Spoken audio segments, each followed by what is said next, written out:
Yeah, we got Staying right here? Oh my god. Okay, I'm just focused on the door. Ciao a tutti! Oggi abbiamo Mr. Wonderway. We are gonna talk in English for the whole video. Here we are in the woodworking shop. A little tour of the shop at Franklin High School. Let's go this direction. Why don't you give a scan around the room real quick?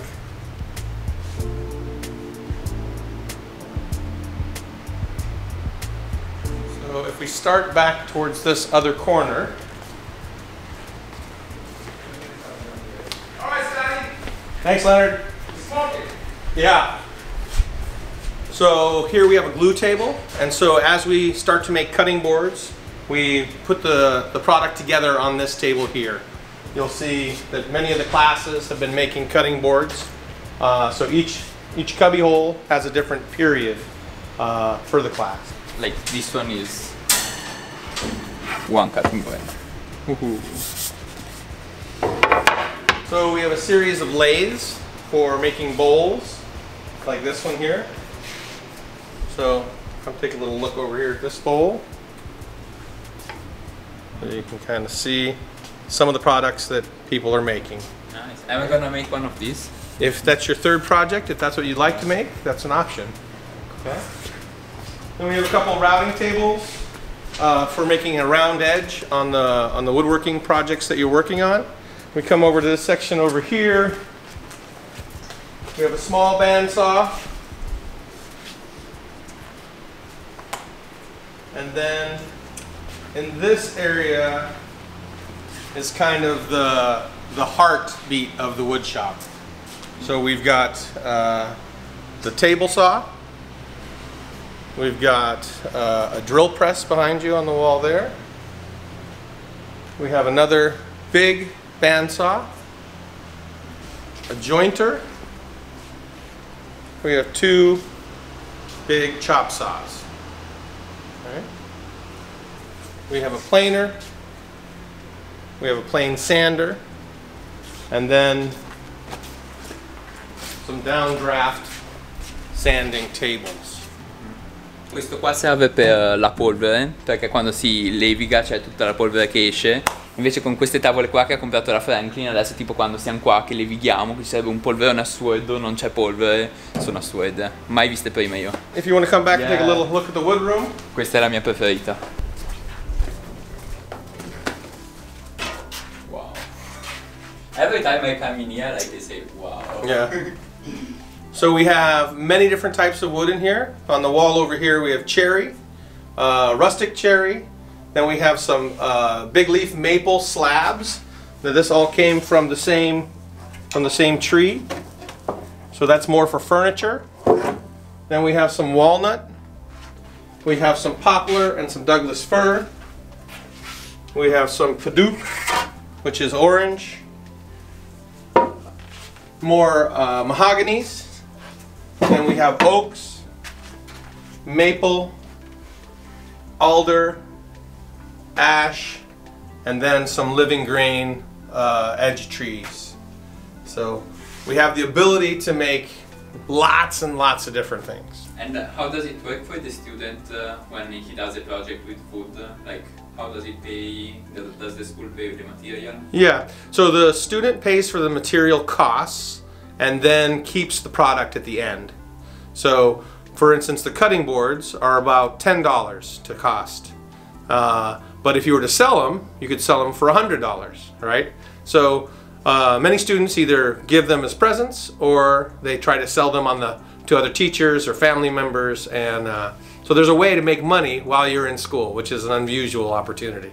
Ok, e ora faccio l'intervista al prof, tipo gli faccio tutte le domande che mi avete detto su Instagram e grazie di avermele fatte tutte su Instagram, così le ho raccolte, e in più gli faccio qualche mia domanda personale. Ok, so the first question I want to make you is about your life, like how did you end up in Seattle, where you were originally of Seattle? Okay, well that's a long story, but I grew up in Southeast Asia. So my dad and my mom were principals and teachers for international schools. And so I was in Japan, Singapore, the Philippines, and then my mom and dad came back to Washington State to earn their doctorates at Washington State University. After the graduation, my mom and dad split, and my mom moved to Seattle. And so I came to Seattle in 1983. And I went to Franklin High School, this school here. I always say once a Quaker, always a Quaker, and once a Quaker for life. I left then from Franklin. I went and toured the world a little bit. I lived in Europe for a year. I traveled through South America and the Panama Canal and Chile and all around. And then came back and got my teaching certificate and started teaching here in 1998. And so I taught from 98 to 2007 as a special ed teacher. And then life changed. I got a new job as a professor at a university, and I left for about 12 years. And then my friend Mike, who was the woodshop teacher previously, was looking to retire. And he asked if I would come and take over his shop. And I always have loved and enjoyed woodworking and working with youth. And so I said, you know, yeah, maybe that's a good idea. And I started looking at financially, it's about the same money, but I had summers off, and my daughter is a freshman here, so I get to be with my family, and my sons will be here in 2 years, and my other son will be here in another 2 years, so my whole family will go through Franklin High School. I had been on my side for fun, a woodworker for years, for 25 years, but I'd never taught woodworking. So this first year has been a little bit interesting to learn how to teach young people how to use the saw safely, right? So I'm kind of settling in and trying to make sure the shop is now has my flair and my name to it, and bringing in lots of new equipment and changing it than what it was before. How did you end up loving so much food that you are a teacher now? Yeah, so there's something about being hands-on, right? So when I was a professor, everything is in my head, right? So there was a lot of writing of papers and research, and it's all in your brain. And at the end of the day, you don't really see a product, right? Yeah. And when you're woodworking, I'd always woodwork on the side, because when you're woodworking, I'd work all day, and when I was done, you could see and feel and touch what you'd been making, right? And so that was always a good release for me from being in the head to then being in the spirit, more in the, you can see what you do. And I love the hands-on experiential component to it, right? Yeah, and so you do an activity, and then you reflect on that activity, and then you apply what you learned to your next project. So you're always constantly learning, right? And I just find wood so kind of fascinating. It's beautiful. You can there's so many nuances and different ways to use it and to create things. And so from cutting boards like we make for family meals to furniture and boxes and all sorts of different things. And the student, like, how do they react to this subject?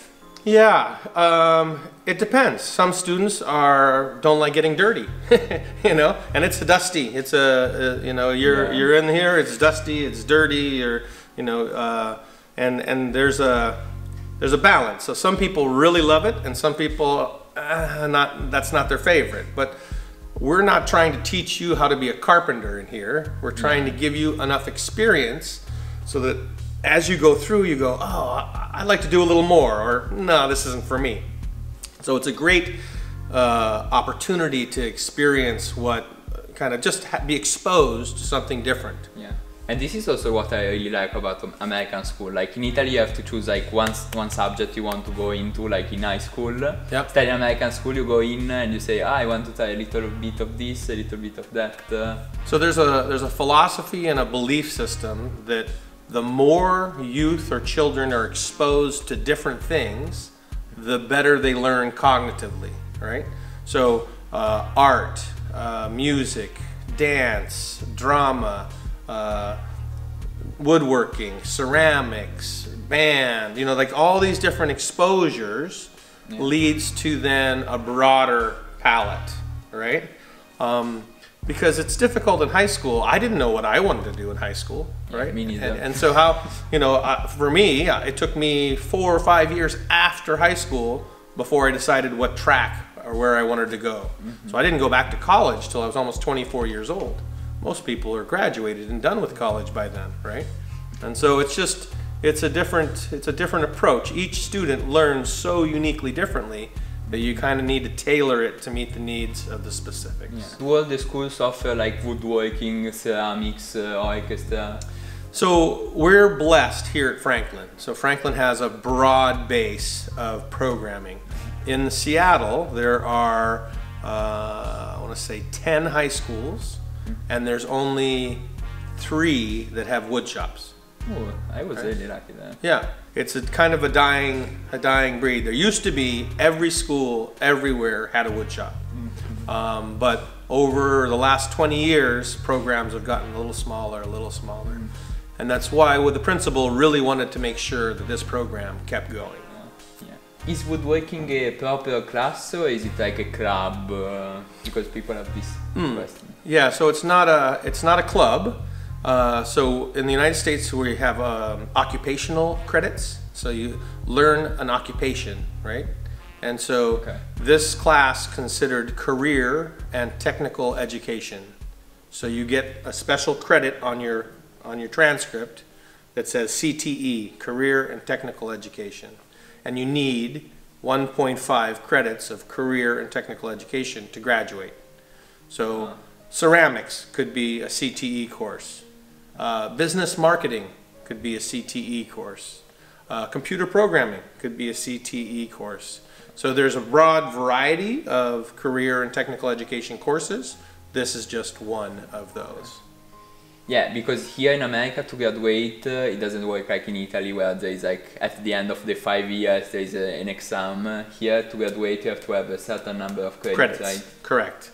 In maths, language arts. Yeah, language arts, math, science, social studies, world language. Yeah. In fact, I see people like seniors like me that don't even go to school like in the last period of the day because they already have enough periods. They have all their credits, yeah. Okay. Yeah. Last question, I'm an exchange student. Do teachers treat the exchange student differently than the other students? Or what? Do they treat the exchange student differently than the other students? That's an interesting question. I wouldn't say that we treat exchange students differently, but there is a very different experience with an exchange student than there is with a student from the States. And so I grew up overseas and traveling all the time, and so you come with a different perspective, right? And so so it just means that your culture and your view is so different than the kids I deal with every day. It's just a little different how those exchanges occur. That's it. All right. Thank you so much. You're welcome. And yeah, I love the class. I love the shop. So we'll keep coming every day, and we'll get as much stuff done as we can. Okay. Thank you so much. You're welcome.